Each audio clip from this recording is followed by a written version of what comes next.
Ikot muna tayo dito sa Neon. Dami rito, dami nagja-jogging, ha. Baka next week dito na ako mag-jogging. Magsimula na ako.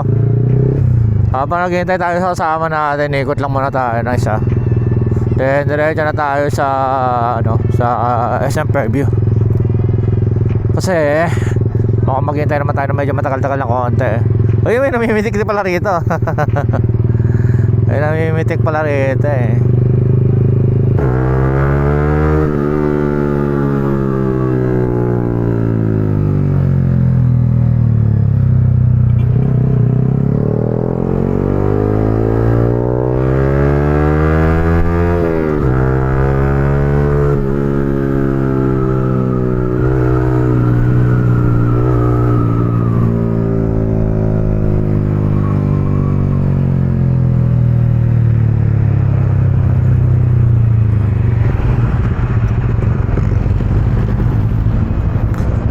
Para para para para para para para ra ra ra ra ra ra ra ra ra ra.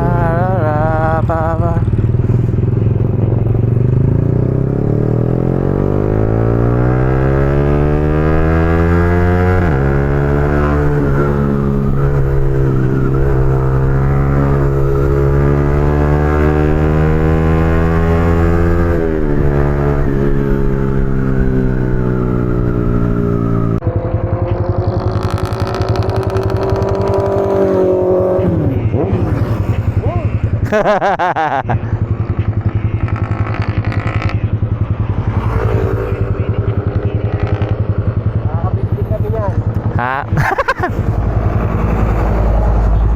Soon. Ah.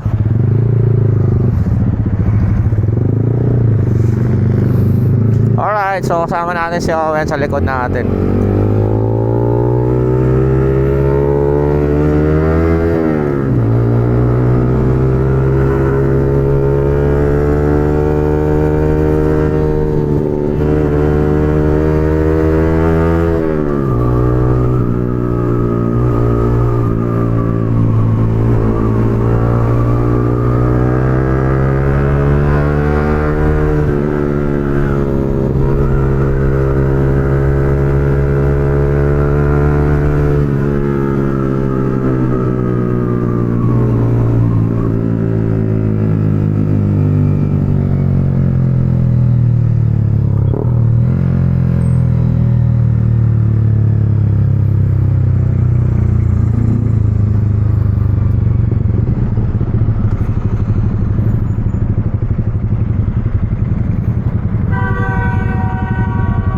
Boom, sayang.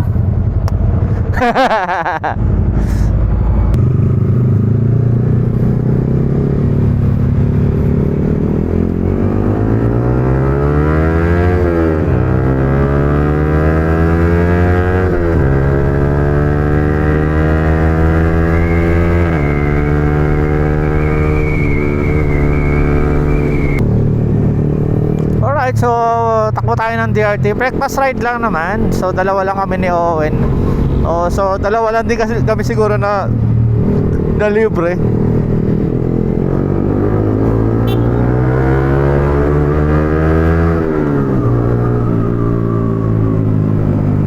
So gusto lang din niya pumunta sa DRT. So wala rin naman akong gagawing linggo, ngayon linggo. Kaya tara, tama natin. Oo, kung may aakyat na taga R15 Bulacan, pero ating ko meron doon yung isa eh.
ayun, nakakalabas na naman tayo ngayong lingga.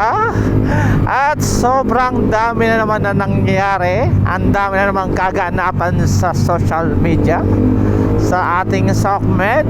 Lalo na yung mga nahuhuli na may kabit. Yun. Mapa celebrity, mapa hindi naman kilalang tao. Ang hirap talaga pag inatake ka ng Kael.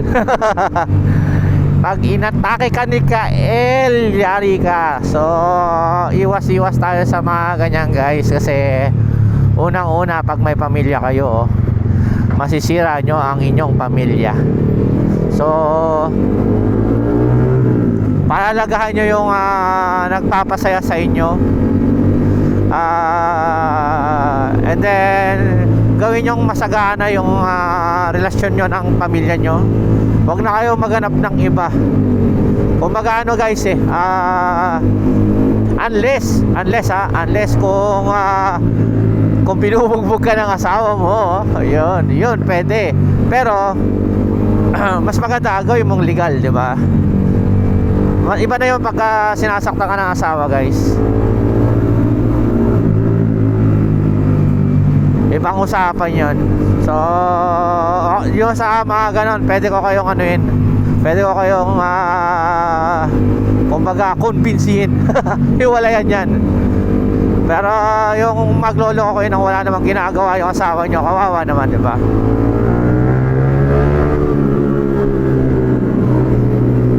Lalo na pag may anak kayo, kawawa naman yung anak nyo.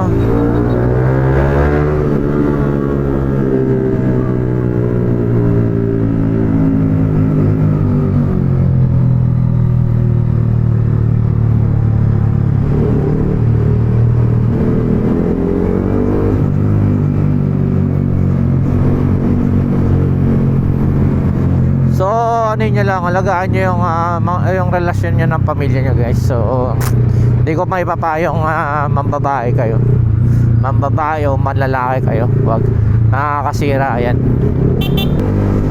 And ayun, so medyo marami naman tayong ginawa kahapon na actually sila dahil sa tayo is yung frontline lang. So mag-inspect ng mga unit and then bibigay mo, magdi-distribute ng mga gawain sa kanila. Then saka na lang ako gumagawa guys pagka yung for example, lahat sila may trabaho na, may ginagawa na, and then wala pa lang gumagawa sa ibang unit. So minsan ako na yung gumagawa.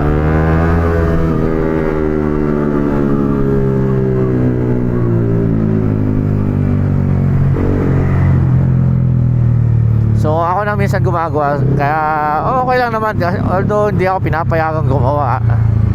Pero syempre pakikisama na lang din sa kanila. Ayoko rin naman masabihin ng walang kwenta, di ba? Or wala kang parang paano ka lang, yung basta ganon. Basta ganon something. And ayun, nasa tayo, walang kamatayan traffic dito sa may Malaria.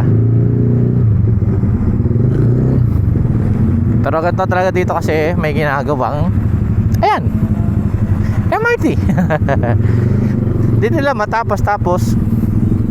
Di ko alam bakit ganito yung diskarte ng engineer dito or mga gumagawa dito.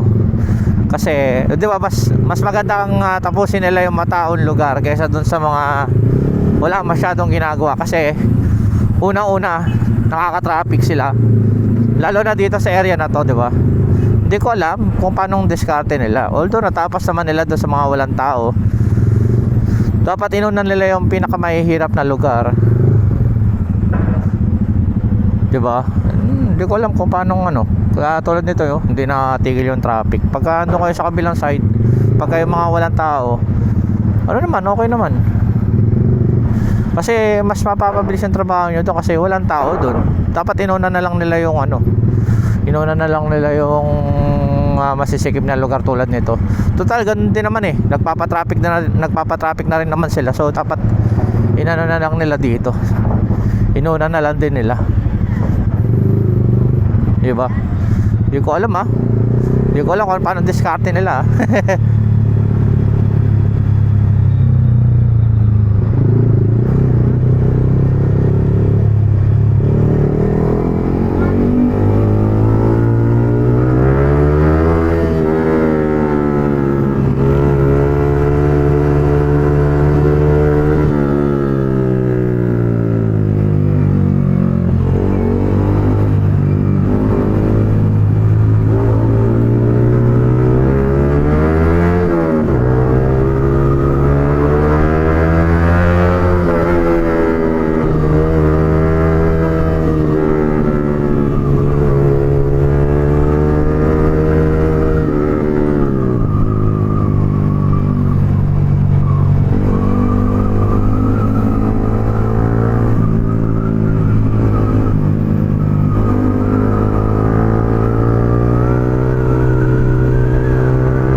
last week na huli ko punta ko dito is hinuhukay pa to.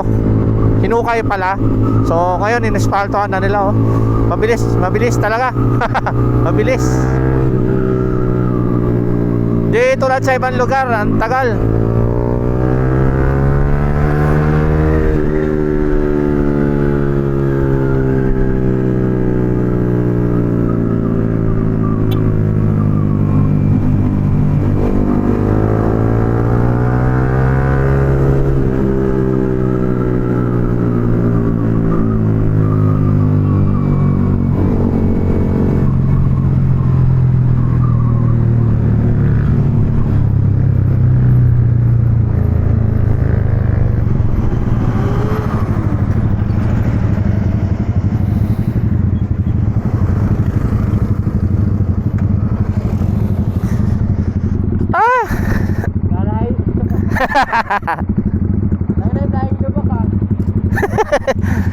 Yun doon na talaga, may malubak talaga doon.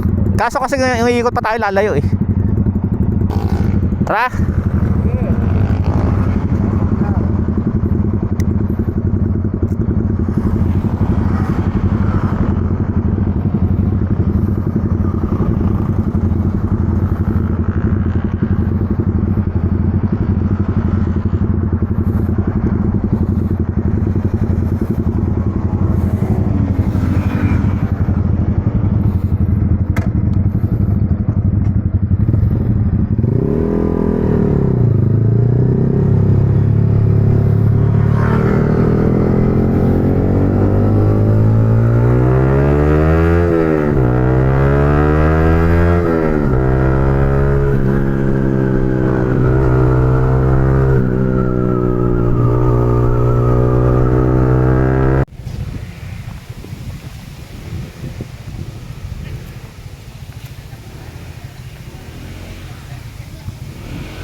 Alright. So, Tilapilon tayo guys. So, yun na. Ha? Ayun o, diba? Ang ganda pala dito sa Tilapilon. Ayun o, Tilapilon Hills and Cafe Provincia. Yan. So, pagka gusto nyo tumambay, dito kayo sa may TRT, pwede kayo... Ha? Oo nga no, gwapo. So pwede kayo tumambay dito, maganda yung lugar. And mare-refresh talaga kayo. Saka malamig yung lugar guys. So grabe. Although medyo mahangin talaga ngayon, pero tingin ko malamig kahit hindi mahangin kasi sobrang lilim ng lugar.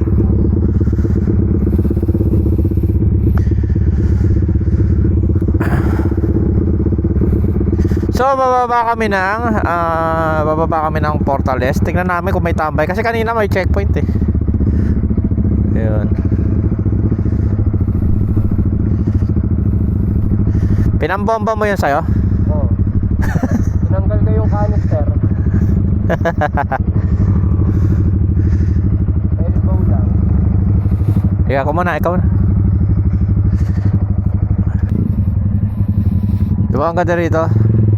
Kaya pagka malapit kayo sa DRT, ayan, ito yung isa sa pwede nyong puntahan at magtambay, kumain.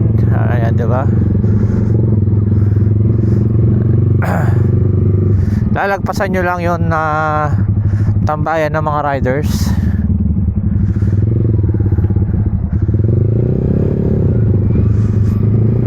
So napakaganda rito sa may DRT. Kung gusto nyo ng medyo curvy na daanan, dito kayo. Pero wag sana kayo dito, wag nyo sirain yung DRT tulad sa nangyari sa Marilake. Ang dami nagpapasikat. Hindi nyo kailangan magpasikat dito guys. And alam nyo naman sa sarili nyo na sikat naman na kayo. So okay na yun.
Tara.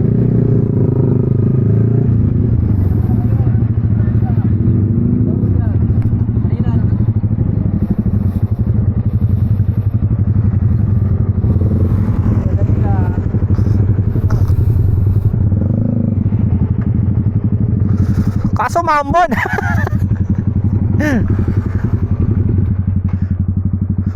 Umambon. Ano yung nahuli?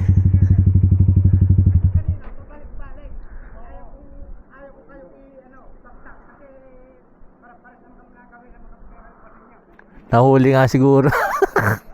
Uy, ano eh. Kaya pala kota na. Kaya pala umalis na. Gusto mo tumambay tayo doon? Yung maraming ano? Doon na tayo. Wala dito eh. Wala rito eh. Doon na tayo, tara. So, ayun. Tapos na tayo guys sa ano. Sa breakfast ride. So, pauwi na tayo. And then para at least makapagpahinga pa tayo. Yun. So uwi na kami. And then dire-diretso na pahinga. And then bukas trabaho na naman. Balik na naman tayo sa ating trabaho. Ayun.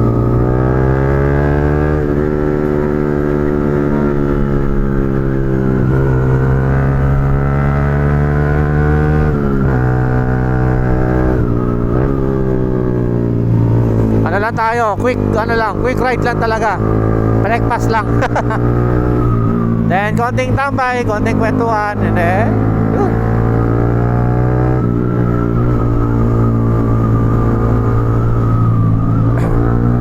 So doon sa mga mga gusto pumunta dito sa DRT, pwede kayong magtingin lang sa Facebook, sa mga page, sa mga group, para at least alam nyo kung ano yung pupuntahan nyo rito.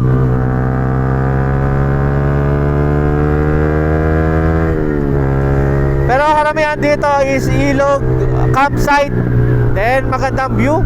Tulad nyan, ito yung Manukan. Ito yung Manukan dito guys. Pero wala kasi masyadong tambayan dito. So talagang highway lang talaga siya. Yun, so ayan may mga packet pa mga Aerox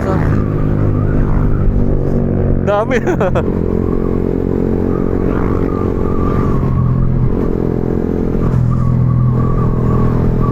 Mga iba-ibang lugar yata to.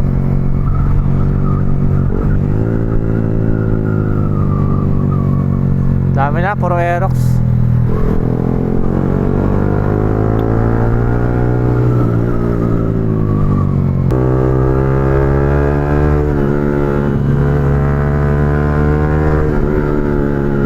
Ayun, so pag pumunta kayo dito guys, syempre pag nasa mga bayan-bayan kayo, ano lang, chill lang. Huwag kayo masyadong harat-rat, baka kasi may mga madamay na lokal. Then yun, mapagbawalan tayo sa pag-akyat dito. Maghigpit lalo. Hindi naman ganun kahigpit ngayon dito, pero syempre iniiwasan nila yung matulad sa Marilaki siguro, or may iwasan nila yung aksidente. Ayaw nila mangyari yun. So kapag andito kayo, dadaan kayo sa mga bayan-bayan, hinay-hinay lang, chill ride lang. Pagka medyo malayo-layo na kayo, doon na kayo bumakbak. Kasi mahaba naman itong kalsada na to itong mataong lugar na to, wag kayong magbakbakan dito kasi baka may madamay, diba? Mahirap naman yun.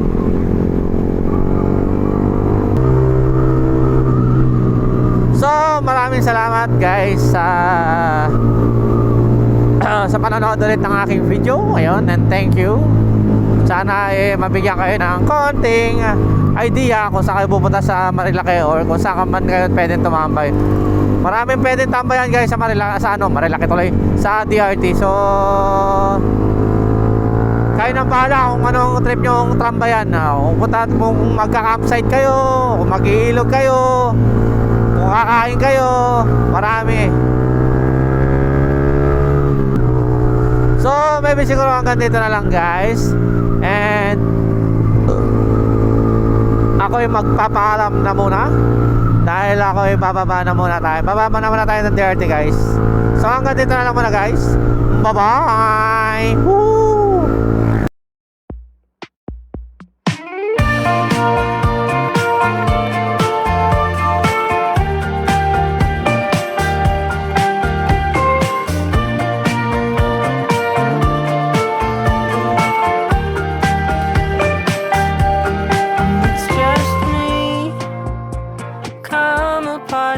The sings here at the symphony, and nothing seems to help me breathe. Is it just me?